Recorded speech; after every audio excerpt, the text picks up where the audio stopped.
سرگوشیوں کی آواز پست ہوئی ہے، تھمی نہیں۔ کہا جاتا ہے کہ وزیر اعلیٰ عثمان بزدار کو آخری شاباشی دی گئی ہے۔ شہر اقتدار میں اب بھی پنجاب کی کمان کی تبدیلی پر باتیں ہو رہی ہیں۔ مسلم لیگ نون کو عثمان بزدار سے مسئلہ نہیں ہے۔ ان کے رہنما کئی مرتبہ کہہ چکے ہیں کہ یہ تحریک انصاف حکومت کا اندرونی معاملہ ہے، لیکن ساتھ ہی ساتھ مسلم لیگ کی جو متحدہ مسلم لیگ بنانے کی خبریں ہیں وہ بھی آ رہی ہیں۔ وزیر اعلیٰ عثمان بزدار 2001 میں مسلم لیگ کاف کا حصہ تھے اور اسی جماعت نے انہیں تحصیل ناظم بنوایا تھا۔ کیا اب بھی وزیر اعلیٰ عثمان بزدار کو انہی کی سپورٹ ہے؟ وزیر اعلیٰ عثمان بزدار پنجاب کے لیے ناگزیر کیوں ہیں؟ کیا وہ پنجاب میں بہت زیادہ مقبول ہو گئے ہیں؟ اس حوالے سے ہم بات کریں گے۔ رہنما مسلم لیگ کاف کامل علی آغا صاحب ہمارے ساتھ موجود ہیں۔ السلام علیکم کامل صاحب۔ جی وعلیکم السلام۔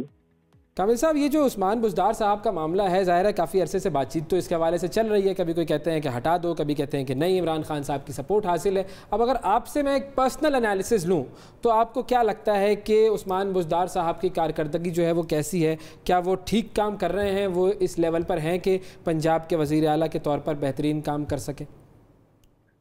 دیکھیں جی، میرے خیال میں آہستہ آہستہ تجربہ تو ہو گیا ہے عثمان بزدار صاحب کو۔ اب جو یہ کہا جاتا تھا کہ وہ انڈر ٹریننگ ہے، اب تو انڈر ٹریننگ نہیں ہے، اب تو ماہرانہ چالیں چل رہے ہیں اور اچھا اپنا ان کا وجود اب ثابت ہونے کو ہے جی۔ کون سا ان کا چال جو ہے آپ کو ماہرانہ لگی ہے؟ ویسے ذرا یہ بھی بتائیے، انٹرسٹنگ کامنٹ تھا یہ۔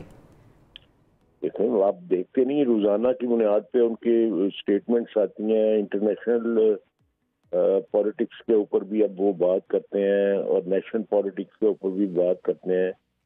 تو میرے خیال میں اب کارکردگی بہتری کی طرف جا رہی ہے، مایوسی تو نہیں ہونی چاہیے کسی کو۔ تو یعنی کہ اگر اس وقت میں اگر ان کو ہٹا دیں گے تو یہ غلط فیصلہ ہو جائے گا، کیونکہ اب وہ سیکھ گئے ہیں۔ جی ہم تو ان کے ساتھ کھڑے ہیں، ہم ان کے ہٹانے کی بالکل بھرپور، یہ مسئلہ ایک ہے کہ بھرپور انداز میں مزاحمت کریں گے۔ اچھا دیکھیں، ابھی جو آپ نے بات کی اس میں آپ نے کہا کہ جی اب تو وہ سیکھ گئے ہیں، تو اس کا مطلب یہ ہے کہ جب انہیں لگایا گیا تھا وزیر اعلیٰ اس وقت وہ سیکھے ہوئے نہیں تھے، اور 2 سال انہوں نے سیکھنے میں لگائے، اور سیکھنے میں انسان غلطیاں بھی کرتا ہے، ایسا ہی ہے؟ دیکھیں، انسان تو ساری زندگی سیکھتا ہے میرے بھائی۔ جو یہ سمجھتا ہے کہ میں سب کچھ سیکھ گیا ہوں، وہ کچھ بھی نہیں سیکھا ہوتا۔ لیکن یہ تو ایک کتابی بات ہے نا، ہم تو تجربے کی بنیاد پر بات کرتے ہیں۔ مثال کے طور پر اگر ہم موازنہ کریں گے، مطلب اگر لوگ تو یہ اعتراض کرتے ہیں نا کہ جب شوکت خانم ہاسپٹل کے لیے اگر آپ نے کوئی سربراہ چننا ہو تو کیا آپ تجربے والا شخص دیکھیں گے یا کسی ایسے شخص کو لگائیں گے کہ جو چلو سیکھ جائے گا، انٹرنشپ یا کیا ٹریننگ یا جو بھی معاملہ کر کے پھر سیکھ جائے گا، اس وقت تک اس ادارے کے ساتھ کیا ہو؟ دیکھیں، ویسے تو یہ معاملہ جو ہوتا ہے یہ سارے کا سارا کسی جماعت کا انٹرنل ہوتا ہے کہ وہ کیا فیصلہ کرتی ہے اور کیوں فیصلہ کرتی ہے اور کیوں بہتر سمجھتی ہے اور کیوں بہتر نہیں سمجھتی۔ یہ ظاہر ہے ایک جماعت کا حق ہے، جو بڑی جماعت ہوتی ہے وہ رائٹ پارٹیز کے ساتھ اسے مشاورت تو کرنی چاہیے، لیکن اس کا حق ہوتا ہے کہ وہ کوئی فیصلہ کرے۔ تو لیکن میں سمجھتا ہوں کہ پنجاب کے اندر عثمان بزدار صاحب جو ہیں وہ پہلے سے اب کافی بہتر انداز میں حکومت جو ہے وہ اس کو سمجھنے اور اس کے متعلق فیصلے کرنے میں اب مہارت حاصل کر چکے ہیں۔ جو پہلے کہا جاتا تھا کہ وہ نا تجربہ کار ہے، اب تو نہیں نا، اب تو دیکھیں 2 سال کا تجربہ جو ہے وہ کافی تجربہ ہوتا ہے، حکومتی تجربہ۔ ہاں، مطلب ایک تحصیل ناظم سے وزیر اعلیٰ جمپ بڑی لگتی ہے نا، تو اس وجہ سے لوگوں کے اعتراضات ذرا ہو جاتے ہیں۔ وہ تو دیکھیں، وہ تو پہلے والی بات تھی نا۔ اب تو 2 سال سے وہ وزیر اعلیٰ ہے۔ بالکل ٹھیک ہے، وہ سلیکشن کرائٹیریا پر ہی لوگوں کا خیر اعتراض تھا، لیکن بہرحال اب آپ لوگ مطمئن ہیں تو یہ اچھی بات ہے۔ اچھا، اب جو متحدہ مسلم لیگ بننے کی جو ایک خبریں آ رہی ہیں، یا متحد مسلم لیگ یا جو بھی ایک گرینڈ مسلم لیگ، سب کو ملا کر یہ معاملہ کیا ہے؟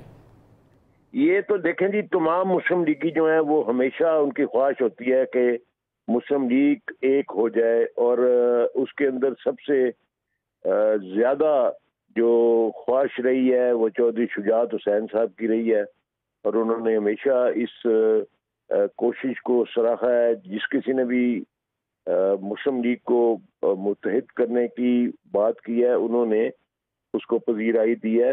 تو میں سمجھتا ہوں کہ مسلم لیگ جو ہے وہ اس دن واقعی ایک ہو جائے گی، جس دن تمام مسلم لیگی جو ہے اس خواہش کا اظہار جو ہے وہ برملا کریں گے اور اس خواہش کو عملی جامہ پہنانے کی طرف قدم اٹھائیں گے، تو میرے خیال میں یہ متحد ہو جائے گی۔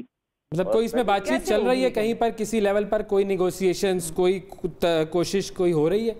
میں نے عرض کیا جی، یہ تو ہر وقت یہ تحریک رہتی ہے مسلم لیگیوں کے درمیان۔ اور اب کون کر رہا ہے یہ تحریک؟ اب کون انیشیٹ کر رہا ہے اس تحریک کو؟ مجھے نہیں علم، آپ کے علم میں ہوگا، آپ نے یہ بات کی ہے اور میں نے تو اس بات کو سراہا ہے کہ اگر یہاں کہیں بھی پاکستان کے اندر مسلم لیگ کو متحد کرنے کی بات ہو رہی ہے تو ہم تو اس کو اپریشیٹ کریں گے۔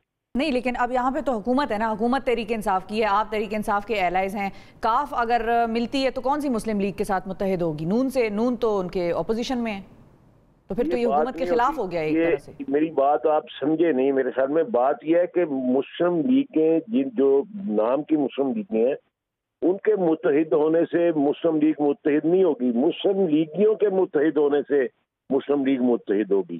وہ کسی جماعت میں بھی ہوں گے، جہاں مسلم لیگی ہوں گے ان کی خواہش ہوگی کہ مسلم لیگ سارے پاکستان میں ایک ہو جائے، اور اس کے لیے ہم جو کوئی بھی کوشش کرے گا ہم انشاءاللہ تعالی اس کے ساتھ تعاون کریں گے۔ مطلب ظاہر ہے جب مسلم لیگیں ایک ہوں گی تو لیگی ایک ہوں گے نا، مطلب نون، کاف، اے بی سی ڈی جو بھی ہیں وہ سب مل جائیں گی، ایک جماعت ہو جائیں گی تو سارے مسلم لیگی ایک ہو جائیں گے۔ آپ کے سمجھنے میں پھر مجھے لگتا ہے کہ کوئی مغالطہ ہے۔ جی آپ کلیئر کر دیں۔ وہ بات یہ ہے کہ مسلم لیگی کسی جگہ پہ بھی ہو، اس کی خواہش ہوتی ہے کہ مسلم لیگ متحد ہو جائے، وہ نون میں ہو، وہ کاف میں ہو، وہ فنکشنل میں ہو، کسی جگہ بھی ہو، وہ سارے چاہتے ہیں کہ مسلم لیگ ایک ہو جائے، دل سے چاہتے ہیں۔ تو جس دن ان کی تحریک عملی شکل میں سامنے آ گئی انشاءاللہ مسلم لیگ متحد ہو جائے گی۔ بالکل ٹھیک ہے، بہت شکریہ ادا کریں گے کامل صاحب، آپ نے وقت نکالا۔